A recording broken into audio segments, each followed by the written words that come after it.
Hello friends, हम आज इस टॉपिक में पढ़ेंगे मेंस्ट्रुएशन के बारे में। ठीक है, तो आइए फिर शुरू करते हैं। Urine formed by nephron is ultimately carried to the urinary bladder where it is stored till a voluntary signal is given by CNS. ठीक है, मतलब ये हुआ कि जो भी यूरिन का फॉर्मेशन हुआ है वो यूरिन अल्टीमेटली ब्लैडर में जाकर स्टोर्ड हो जाता है। ठीक है, this signal is initiated by stretching of the urinary bladder as it filled with the urine. ठीक है, मतलब जैसे ही ब्लैडर यूरिन से फिल्ड अप होगा तो अगर अमाउंट बढ़ेगा यूरिन का तो जो ब्लैडर का जो मसल है उसमें जो रिसेप्टर है वो स्ट्रेच होगा, तो उसके स्ट्रेच होने के कारण उससे सिग्नल जाती है सीएनएस के पास। ठीक है, the stretch receptor on the wall of bladder send signal to CNS. ठीक है, and the CNS passes on the motor message to initiate the contraction of smooth muscle. अब इसे समझिए, देखिए जैसे मैं यहाँ पर अगर ये हमारा ब्लैडर हो गया। ठीक है, ये हमारा आपको ब्लैडर हो गया। ठीक है, तो इसमें यूरिन आकर इसमें आ रहा है यूरिन। ठीक, तो जैसे इसमें यूरिन से ये पूरा फिल्टअप हो जाएगा तो ये जैसे स्ट्रेच होगा तो इसमें जो स्ट्रेच रिसेप्टर है इससे सेंसरी नर्व बाहर निकलेगी, सेंसरी इम्पल्स बाहर निकली। ठीक है, तो यहाँ से इम्पल्स जो है वो गई हमारे सीएनएस के पास। ठीक है, यहाँ से इम्पल्स जो है वो गई सीएनएस के पास। नाउ सीएनएस से फिर जो मोटर इम्पल्स है वो आएगी आपको ब्लैडर के पास। ठीक है, वो यहाँ पे लिखा हुआ है, इसे आप ध्यान दीजिए।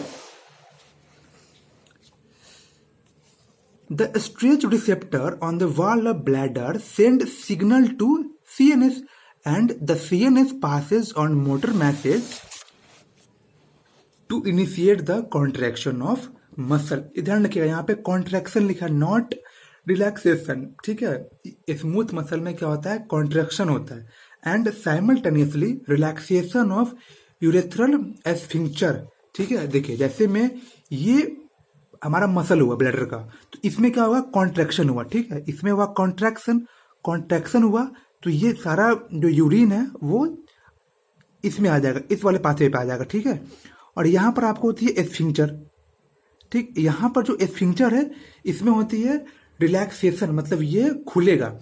तो जब स्ट्रेच रिसेप्टर से सेंसरी इम्पल्स गई सीएनएस के पास और वहां से मोटर इम्पल्स आई ब्लैडर के पास, तो यहाँ पर ब्लैडर के मसल में क्या हुआ, कॉन्ट्रैक्शन।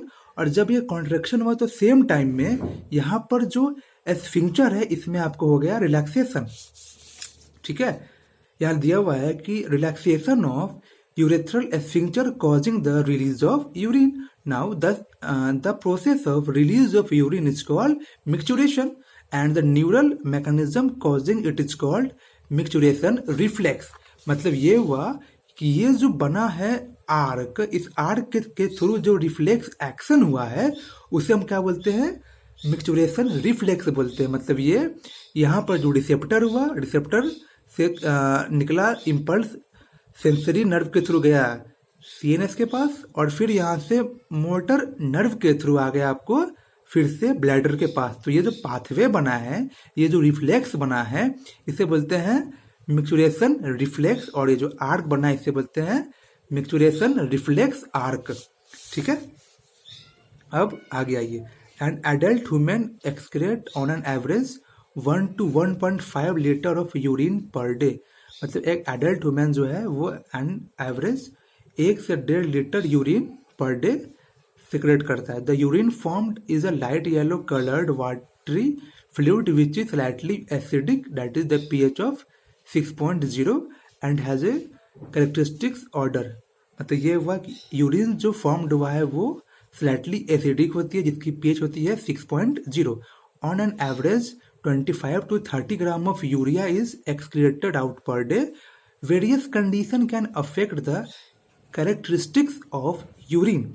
बहुत सारा ऐसा कंडीशन है जो अफेक्ट करता है यूरिन को Analysis of urine help in clinical diagnosis of many metabolic disorders as well as malfunctioning of kidney. ठीक है ना, आप देखते हो लिख देता है यूरिन टेस्ट, मतलब वो हुआ कि यूरिन के कैरेक्टरिस्टिक्स में कौन सा चेंजेज आया है, उसका बिलिरुबिन बिलीवर्डिन में कौन सा अमाउंट बढ़ा है, क्या घटा है, ठीक है, एल्बुमिन का अमाउंट, प्रोटीन का अमाउंट, वो सब चेक करता है। इससे हम पता लगाते हैं कि कौन सा बीमारी हुआ है, कौन सा नहीं है। ठीक है, for example presence of glucose in the urine is called glycosuria, and if the presence of ketone bodies in the urine is called ketonuria. अगर ये दोनों प्रेजेंट है उसे हम लोग क्या बोलते हैं, डायबिटीज मेलाइटस बोलते हैं। ठीक है, if in urine there is a presence of glucose and ketone bodies then that represent the diabetes mellitus. ठीक है, अब देखिए role of other organ in excretion. हम इससे पहले पढ़े किडनी का रोल, मतलब किडनी कैसे ये यूरिन को फिल्टर्ड करती है, कैसे उसे कॉन्सेंट्रेट करती है।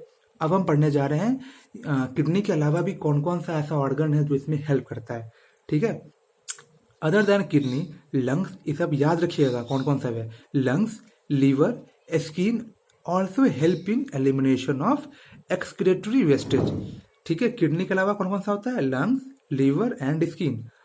Our lungs remove large amount of CO2 approximately 200 ml per minute. इसको ध्यान रखिएगा, हमारा लंग्स जो है वो 1 मिनट में अप्रोक्सीमेटली 200 ml CO2 बाहर निकालता है। CO2 भी क्या है, एक वेस्ट मटेरियल ही है। And also significant quantity of water every day in the form of vapour. जैसे हम लोग सांस छोड़ते हैं तो उसमें कुछ अमाउंट का वाटर भी तो होता है, तो CO2 के साथ साथ वाटर भी वो बाहर निकालता है। Liver, the largest gland in our body, secrete the bile containing substance like bilirubin, biliverdin, cholesterol, degraded steroid hormones, vitamins and drugs. ये सब ध्यान रखिएगा, याद भी रखिएगा कि कौन सा ऑर्गन किस किस चीज को बाहर सिक्रेट करता है। ठीक है, most of these substances ultimately pass out along with digestive wastage. ये जो आपको वाइटामिन हो गया, ड्रग्स, बिलिरुबिन, बिलीवर्डिन, सब डाइजेस्टिव वेस्ट के थ्रू बाहर निकल जाता है। The sweat and sebaceous gland in the skin can eliminate certain substance through their secretion. जो भी हमारा स्वेट ग्लैंड है, जिससे हमारा, और जो भी सिवेसियस ग्लैंड है उससे जो भी सिक्रेट होता है, उसके सिक्रेशन में कुछ कुछ वेस्ट है वो बाहर निकल जाता है। जैसे में देखिए, sweat produce by the sweat gland is a watery fluid containing NaCl, small amount of urea, lactic acid. मतलब ये हुआ कि हम लोग का स्वेट में क्या क्या होती है, NaCl, urea and lactic acid. Though the primary function of sweat is to facilitate a cooling effect on the body surface. आपसे अगर ये कोई पूछे कि स्वेट का फंक्शन क्या है, ये कूलिंग करना या फिर वेस्ट को बाहर निकलना, तो ध्यान रखिएगा प्राइमरी फंक्शन का क्या है, primary function of sweat is to facilitate a cooling effect on the body surface. Secondary function का क्या है, वेस्ट मटेरियल को बाहर निकालना। It also help in removal of some of the wastage mentioned above, यही वाला NaCl, urea and lactic acid. Sebaceous gland eliminates certain substance like sterols, hydrocarbon and waxes through sebum. ठीक है, जो sebaceous gland होता है वो sterol को, hydrocarbons को एंड वैक्सेज को बाहर निकालता है। This secretion provide a protective oily covering for the skin. आप ध्यान देते होइएगा, जब हम लोग सुबह सो के उठते तो हम लोग का जो स्किन है वो, उसको जैसे लगता है कि उस पर कोई लेयर, फैट का लेयर है या फिर उस पर कोई लेयर आ गया है ऑयल का, वो होता है due to presence of wax. ठीक है, do you know that small amount of nitrogenous wastage could be eliminated through saliva. मतलब ध्यान रखिएगा, सलाइवा के थ्रू भी कुछ अमाउंट में नाइट्रोजनस वेस्ट भी बाहर निकलता है। तो आपसे ये क्वेश्चन आ सकता है नीट में कि क्या सलाइवा के थ्रू भी बाहर निकलता है, ये पूछा है। तो हाँ, ये निकलता है, नाइट्रोजनस वेस्ट कुछ अमाउंट में बाहर निकलती है थ्रू सलाइवा। ठीक है, तो यहां तक थी role of other organ in excretion and मिक्सचरेशन।